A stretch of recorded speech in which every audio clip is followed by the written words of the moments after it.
ازاي تتخانقي مع شريك حياتك بكامل انوثتك ومن غير ما تخرجي من الموقف وانتي الخسرانة، او يسحب من رصيدك ويخلي في نقطة سوداء بينك وبين شريك حياتك. اهلا بيكم، معاكم الدكتور هندسة. لو لسه مشتركتش في القناة اتمنى تشتركوا، ولو عجبكم الفيديو اعملوا لايك. ازاي لما يحصل مشكلة بينك وبين زوجك تعرفي تتخانقي وانتي بكامل انوثتك؟ ازاي تديري الخلاف؟ ازاي تخرجي من الموقف وانتي الكسبانة وبدون ما تخسري او يحصل ما بينكم مسافات وبعد وحواجز؟ اهلا بيكم، معاكم الدكتور هندسة.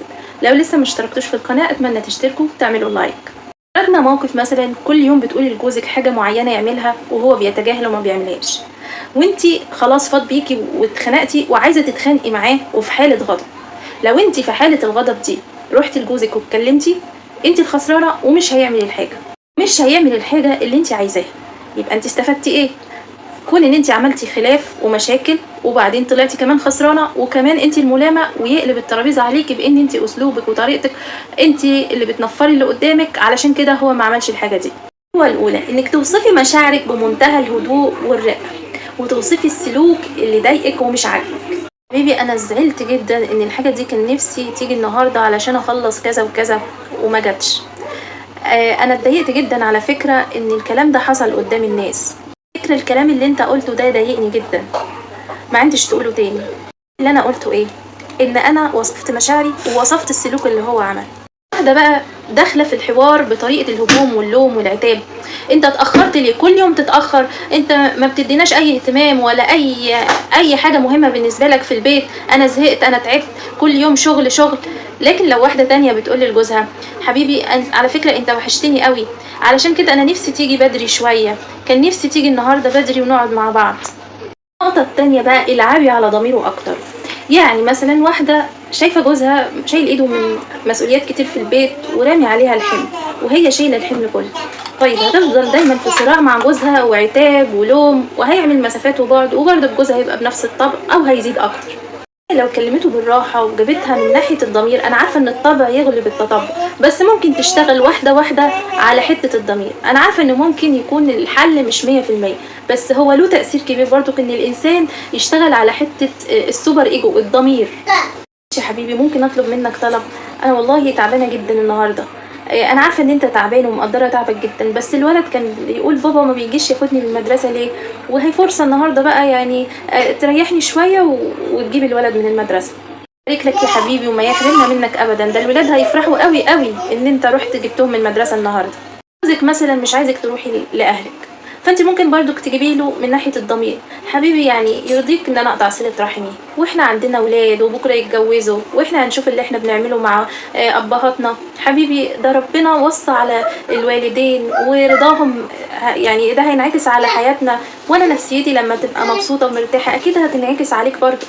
الخطوه الثالثه بقى في الخلاف ان انت هتحسسيه برجولته، وهتحسسيه قد ايه انت بتحتاجي له، وان الحاجه دي مزعلاكي عشان انت بتعتمدي عليه فيها، وهو الوحيد اللي بيقدر يعملها صح.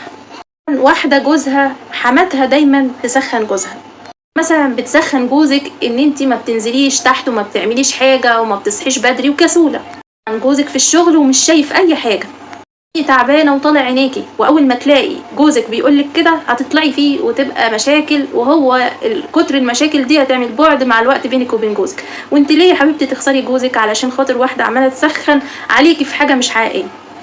لو انت ما بتعمليش كده وفيكي فعلا الحاجه دي وكانت حقيقيه ان انت ما بتنزليش وما بتعمليش، في الحاله دي تقدري تكسبي جوزك. خلاف يحصل بينك وبين جوزك وتقولي الكلمتين دول، صدقيني الخلاف هيروح في حته تانية خالص وسكه تانية. حاضر يا حبيبي ده انت تؤمر، انت بس اجيب لك الدنيا دي بين ايديك، ده انت بس ما تزعلش يا سيدي الرجاله، ده انت راجلي وسندي وظهري. فانت الكلمتين دول حطيتيهم في اي خلاف صدقيني هيروح لسكه تانية بعيده، سكه انت ما تتوقعاش انت اللي هتكوني فيها كسبانه. كده بعد ما قلت الكوبليه الجميل ده وضحي رايك بقى، وقولي رايك وفهميه ووضحي له الامور وليه انت مش عايزه كده وليه مش قابله كده. بعد ما قلت الكوبليه ده هيقبل يسمع منك اي حاجه انت عايزاها. نقطه بقى في الخلاف، اعملي لنفسك خاطر. يعني ايه؟ يعني لما تغلطي اعتذري له، الاعتذار يبقى ما بينكم حاجه قانون كده، قانون رئيسي ما بينكم. هو غلط يعتذر لك، عوديه يعتذر لك. حتى في رجاله ما بتقدرش تعتذر، خلاص عوديه يعتذر بطريقه غير مباشره، مش شرط يقولك انا اسف بطريقه مباشره. يعني مثلا ايه، لو عمل حاجه ترضيكي خلاص هو كده اعتذار بطريقه غير مباشره.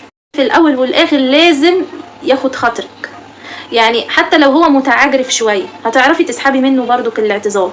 يعني مثلا ايه، هو ما بيرضاش يقولك يعترف انه غلطان، في الحاله دي هتيجي تقولي له ايه، على فكره الحاجه دي ضايقتني، فكره انا اتضايقت، ما عندش تعمل كده تاني حبيبي.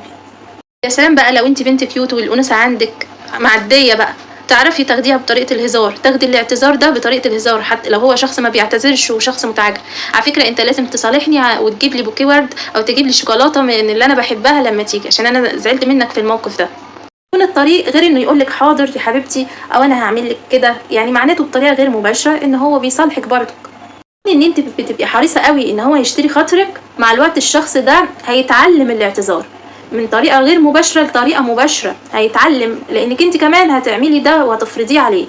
رقم 5 بقى ان انت تتصرفي بانوثه لما يكون في حاله غضب بقى وعمال يزعق ومتنرفز. ما تاخديش بقى الكلام قصاد واحده قصاد واحده وتتعصبي وتتنرفزي انت كمان. هو هنا حتى لو انت معاكي حق مش هيكون معاكي حق، لانه هيحس قدامه ان انت مش انثى. لكن لو هو مثلا عمال يزعق وانت اللي معاكي الحق، بكل بساطه رد فعلك ممكن تعيطي من غير ما تتكلمي ولا تردي ولا تتكلمي ولا كلمه. هيجي يصالحك هتوضحي موقفك وتوضحي كان قصدك ايه وهو قال كذا، وهتبتدي تتكلمي معاه بمنتهى الهدوء. رقم 5 بقى ان انت تتصرفي بمنتهى الانوثه لما يكون جوزك عمال يزعق ومتعصب سواء معاكي حق او لا. تتصرفي بالطريقه دي، تعيطي وتسكتي خالص. صدقيني هيهدى وقدام دموعك هيضعف وهيبتدي يتكلم معاكي.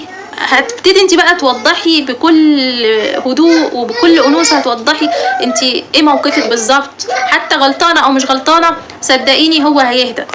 قفشتي قدامه واحده قصاد واحده حتى لو كنتي على حق، هو هيشوفك مش انثى وهيشوف ان انت بتجادلي كتير وبتردي الواحده قصاد الواحده وعنيده وحاجات كده كتير. لكن انت تعاملي مع الموقف بحكمه.